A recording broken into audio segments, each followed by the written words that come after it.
Salut à tous, c'est Silex et bienvenue sur la chaîne de Tutornek. Je vous rappelle que nous sommes au 3e épisode de cette série qui retrace l'histoire de l'animation japonaise. N'hésitez donc pas à revoir ou à voir les 2 premiers épisodes sur la chaîne. Sur ce, ne perdons pas plus de temps. Nous sommes dans les années 80 et l'animation connaît un nouveau boom. Nous entamons l'âge d'or des animés. Une sous-culture japonaise qui se donne plus tard le nom d'otaku commence à se développer autour de magazines d'animation. De plus, un composant majeur des animés d'un point de vue technique se développe avec Yoshinori Kanada, un directeur d'animation qui permet à chaque animateur clé travaillant pour lui d'ajouter son propre style de mouvement, dans le but de réduire les coûts. Dans plein d'autres animés d'auteurs, cela forme la base du style d'animation individualiste, qui fait la particularité de l'animation commerciale japonaise. La culture otaku devient plus prononcée avec l'adaptation par Mamoru Oshii en 1982 d'Urusei Yatsura, manga populaire de Rumiko Takahashi sous le titre Lamu, vrai triomphe japonais. Yatsura permet à Takahashi de devenir un grand nom de l'anime, en dépit de ses origines modestes d'artiste créatrice de doujinshi. Quant à Oshii, il s'éloigne de la culture fan et s'approche de l'anime d'auteur. La sous-culture d'otaku produit quelques effets sur les personnes qui intègrent l'industrie à cette époque. Les plus fameux de celles-ci furent un groupe de production amateur Daikon Film qui deviendra le studio Gainax.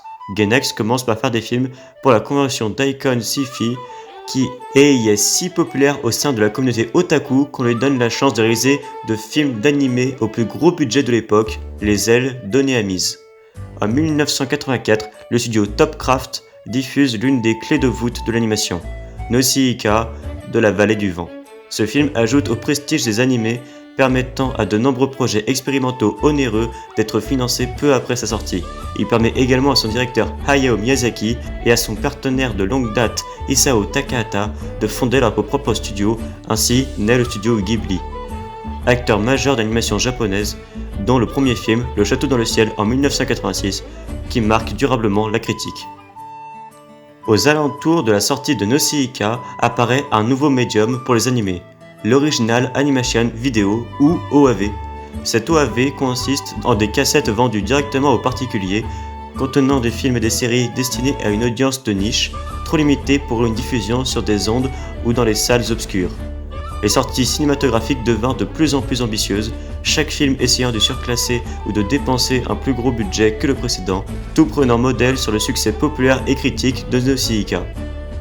Durant les années 80, sortira aussi 3 gros animés qui définiront le genre shonen tel qu'on le connaît aujourd'hui, Dragon Ball de Akira Toriyama, Ken le Survivant et JoJo's Bizarre Adventure.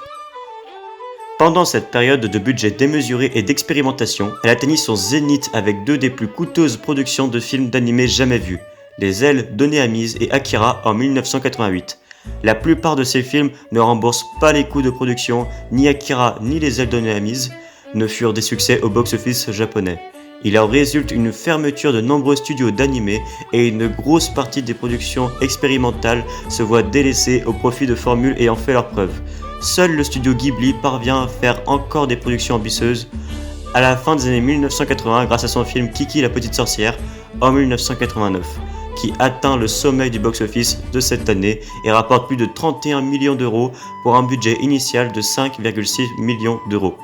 En dépit de l'échec d'Akira au Japon, le film crée une large base de fans d'animé à travers le monde. Lorsqu'il fut diffusé à l'étranger, l'œuvre devint culte, le symbole de ce médium en Occident, l'échec domestique et le succès international d'Akira, combiné à l'éclatement de la bulle économique et au décès d'Osamu Tezuka en 1989, abolissent l'âge d'or. Après ce boom, certaines personnes observent un déclin dans la qualité générale des animés. Les budgets s'écroulent et de nombreux projets ambitieux ne sont plus financés. Cependant, nous verrons dans un 4e épisode un 3e boom dans l'industrie de l'animation japonaise. Alors n'hésitez pas à vous abonner si cette vidéo vous a plu.